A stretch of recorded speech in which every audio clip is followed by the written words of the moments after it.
यार एहसन भाई, ये क्या है? आपसे मैं एक पेड़ लेके गया वी पाइट का, और उसने 5 महीने तक 6 महीने तक क्रॉस करता रहा, बॉक्स में भी जाता रहा, अंडे नहीं दे रहा। लेकिन उसके बाद 6-7 महीने बाद जाके उसने अंडे दिए। क्या है, क्या अच्छा, मसला है ये? पहले मैं आपका ना क्वेश्चन रिपीट करता हूँ। गाइज ये कह रहे हैं कि मुझसे तकरीबन ये कुछ टाइम पहले, 1 साल हो गया ना तकरीबन, जी।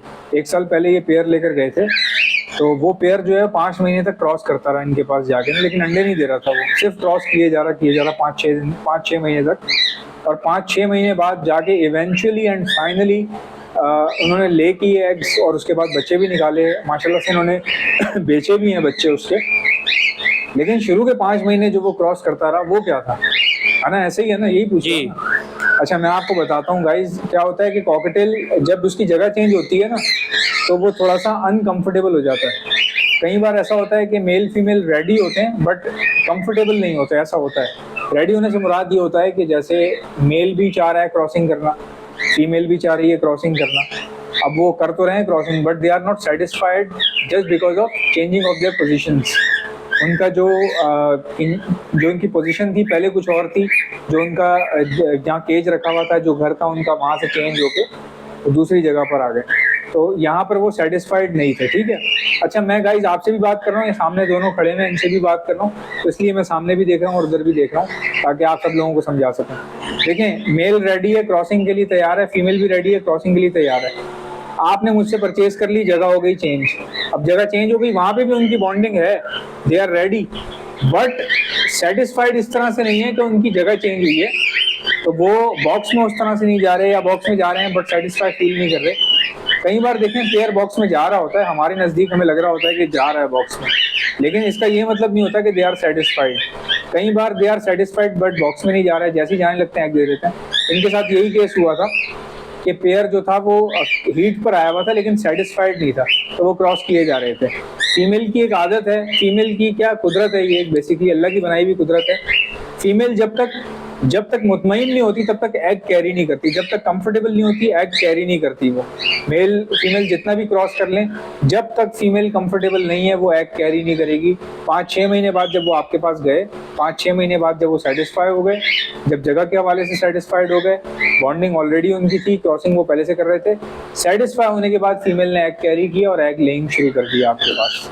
तो एहसन भाई, इससे कोई नुकसान वगैरह होगा मेल या फीमेल को? नहीं, नुकसान नहीं होता, ये कुदरती चीज़ है।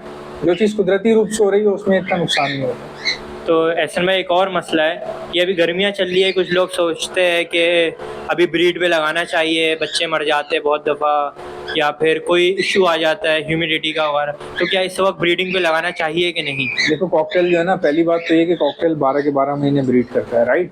Yes. और अभी इस वक्त गर्मी बहुत ज्यादा है, किसी का सेटअप आउटडोर है, छत पे रखा हुआ, किसी ने इंडोर रखा हुआ, हमारी तरह घर के अंदर, जैसे मैंने कमरे के अंदर रखे हैं।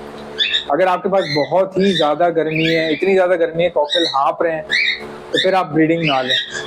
अब मैंने क्या किया हुआ है, आप देख रहे हैं ये पीछे बॉक्स है, इसकी विंडो खुली हुई है, इसकी विंडो खुली हुई है, तो इस बॉक्स में प्रॉपर वेंटिलेशन है और यहाँ रूम का टेम्परेचर कंट्रोल्ड है, तो यहाँ पे मैं ब्रीड ले सकता हूँ। कॉकटेल सर्दी गर्मी दोनों में ब्रीड करता है, लेकिन अगर हाँप रहे हैं, बहुत ज़्यादा मुंह खोल के बैठे हुए हैं, तो फिर जो है वो आप ब्रीडिंग को स्किप कर सकते हैं, रेस्ट दे सकते हैं अपने बर्ड्स को उस टाइम तक के लिए। और एहसन भाई, चले ये तो हो गई ब्रीडिंग वगैरह की। अभी सबसे अच्छा वक्त क्या है, किसको सबसे ज़्यादा ब्रीडिंग पे लगाना चाहिए? क्रीम, सबसे इनो, ज़्यादा वी पाइट, इन तीनों में सबसे अच्छा कौन सा पेयर है? म्यूटेशन कह सकते हैं। सही है। लेकिन गाइज अभी इस वक्त सबसे जो अच्छा पेयर है वो है क्रीम का, और सबसे ज़्यादा शॉर्ट भी है, और बच्चे भी उसके बड़े आराम से सेल हो जाते हैं। बच्चों का 3,000 रुपये जाल का रेट है और बड़ों का 4,000 रुपये। ये जाल का रेट बता रहा हूँ मैं आपको, तो इसी से अंदाज़ा लगा लें। जाल वालों को सबसे ज़्यादा कंजूस कहा जाता है और उनकी बुराई भी की जाती है, उनके ऊपर सख्ती भी की जाती है। हाँ, लेकिन आप ये देखो कि 3,000 रुपये क्रीम का रेट है, तो वो अब आप अंदाज़ा लगा लो, जब जाल का 3,000 है तो फिर क्या ही होगा अच्छा रेट। तो ये चीज़ें हैं। माइक बंद हो रहा है क्या? हाँ, पूछो पूछो, कोई मसला नहीं, वीडियो चल रही है, तभी पूछो। आपके पास अभी सबसे ज़्यादा क्या अवेलेबल है? सबसे ज़्यादा क्या अवेलेबल है मेरे पास अभी इस वक्त जो है वो एग्जीबिशंस भी हैं, क्रीम भी हैं, और इसके अलावा मेरे पास इनो भी रखे हुए हैं और पेस्टल फेस रखे हुए हैं कुछ। तो मेरे पास हर वैरायटी, वीपाइड्स हैं बहुत ज़्यादा, हर वैरायटी है मेरे पास। तो अभी आप ब्रीडिंग में ज़्यादा फोकस कर रहे हैं या फिर आप अभी क्या नाम है इन लोग की म्यूटेशन? मैं बेसिकली सेल परचेज कर रहा हूँ। जो मेरी फर्स्ट प्रायोरिटी है, जो पहली तवज्जो है, वो सेल परचेज है। क्योंकि ब्रीडिंग में आपको पता है कि जिम्मेदारी का काम है, जिम्मेदार रहना पड़ता है, सॉफ्ट फूड डालना पड़ता है कॉकटेल्स को। तो आजकल मैं सेल परचेज पे ज़्यादा ध्यान दे रहा हूँ, लेकिन उसी सेल परचेज के दरमियान जो पेयर मेरे पास क्रॉसिंग शुरू कर देते हैं या ब्रीड कर देते हैं मेरे पास, तो वो मैं रोक लेता हूँ और उनसे फिर मैं ब्रीड लेता हूँ। चले, और उसके अलावा क्या कहते हैं, एक और चीज़ नोटिस की है कि गर्मी में ज़्यादातर परिंदों में बीमारी आती है, एक बहुत फेमस है आई इन्फेक्शन, पॉक्स भी कहते हैं शायद उसको। तो इसका क्योर क्या है? नहीं, पॉक्स तो लवबर्ड में आती है, कॉकटेल में पॉक्स नहीं आती। पॉक्स कहते हैं दानों को। हाँ, और जो आप आई इन्फेक्शन की बात कर रहे हो, मैं आपको बताता हूँ। देखिए, गर्मी से क्या होता है, कॉकटेल गर्मी से अपने ना खारिश करता है। गर्मी से अगर आप जाल में माल लेकर गए हैं लालू खेत मार्केट और बहुत सारे कॉकटेल हैं, तो वो आंखें टकरा टकरा के क्या होता है, सूज जाती हैं। या आपने छत पे रखे हुए, डायरेक्ट धूप पड़ रही है, तो बर्ड क्या करता है, आंखें ऐसे गर्मी से ना ऐसे करना शुरू कर देता है। जब वो ऐसे करता है तो आंखें उसकी सूजना शुरू हो जाती हैं, यूं करके ऐसे हो जाती हैं सूज के ना। तो उसको हम लोग कहते हैं आई इन्फेक्शन हो गया इसको। अच्छा, ये बाय द वे फैलता नहीं है, ये आई इन्फेक्शन कॉकटेल के अंदर फैलता नहीं है। ये मेरा अपना तजुर्बा है, ये कहीं लिखा हुआ नहीं है, मेरी अपनी आजमाई की बात है। अगर किसी का तजुर्बा कुछ और कहता है तो वो उसकी अपनी मर्जी है। जो मेरी रीज़न है वो यही है कि फैलता नहीं। चलिए, ऐसे में सबसे अभी अहम सवाल जो मेरा है इस सब में, अभी हमें जितने भी हमारे पीस से देखा जा रहा है, मार्केट एक्सट्रीम गिर गई है, कोई खरीद नहीं रहा और खरीद भी रहा है तो ना के बराबर प्राइस लगा रहा है। तो इस वक्त हमें अपना जो माल है उसको रोक के रख लेना चाहिए, या बाद में बेच दे, या फिर अभी निकालते रहे? देखो, मेरा काम ज़्यादातर कॉकटेल का है, ठीक है। मेरा मतलब जो मेन काम है वो कॉकटेल्स का है। तो गाइस, कॉकटेल जो है वो अभी भी उसकी अच्छी डिमांड है, खासकर क्रीम की हो गई, या आप इनो की ले लें, क्रीम, इनो और वीपाइड। ये कमर्शियल बर्ड्स हैं और ये बहुत अच्छे चल रहे हैं। अभी भी जाल वाला 4000 में क्रीम का पेयर ले रहा है, तो मेरे ख्याल से रेट तो इतना नहीं गिरा। हाँ, अगर आपके पास क्वालिटी अच्छी नहीं है, दिख नहीं रहा है, या कोई ऐसा आइटम है जो जाल वाला नहीं लेता, जिसकी वजह से लोग भी नहीं ले रहे हैं आपसे वो चीज़, तो वो एक अलग बात है। बट वीपाइड हो गया और जाल का रेट हो गया, जो वीपाइड हो गया, क्रीम हो गया, ये सब तो आसानी से बिक जाता है।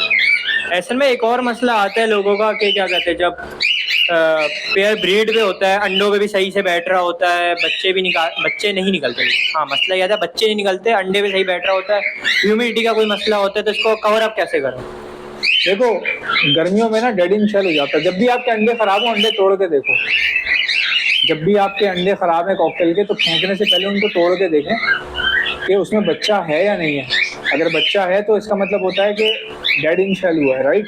डेड इन शेल मतलब मौत अंदर अंडे के, डेड इन शेल, इसका उर्दू तर्जुमा तो यही है ना, मौत अंदर अंडे के।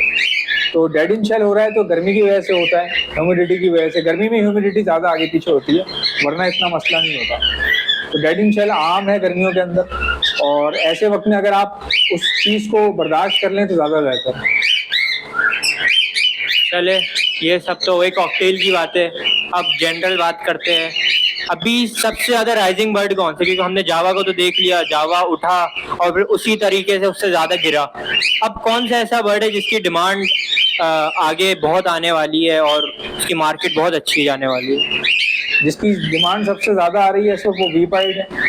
वीपाइड और क्रीम और वीपाइड, ये दो चीज़ें ऐसी हैं कि इनकी डिमांड बहुत ज़्यादा अभी आ भी रही है, आगे भी आएगी। मैं खुद भी परचेजिंग कर रहा हूँ। अगर भाई किसी के पास हैं और उसको लगता है कि वो नहीं रख रहा कॉकटेल, या उसको आगे स्कोप नज़र नहीं आ रहा, तो अगर आपको स्कोप नज़र नहीं आ रहा तो आप मुझे सेल कर दें, भेज दें मुझे, मैं ले लूँगा आपसे। तो आपको कांटेक्ट कैसे करें? कांटेक्ट मुझसे, अब मुझे कांटेक्ट करने का तरीका ये, अगर आप कॉकटेल चाहिए या कुछ भी चाहिए आपको, तो आप ऑर्डर पे मुझसे मंगवा सकते हैं। मेरा कांटेक्ट नंबर है, व्हाट्सएप पे आप मुझे राब्ता कर सकते हैं 0327231040। इंशाल्लाह मिलते हैं नेक्स्ट वीडियो में। अल्लाह हाफिज़।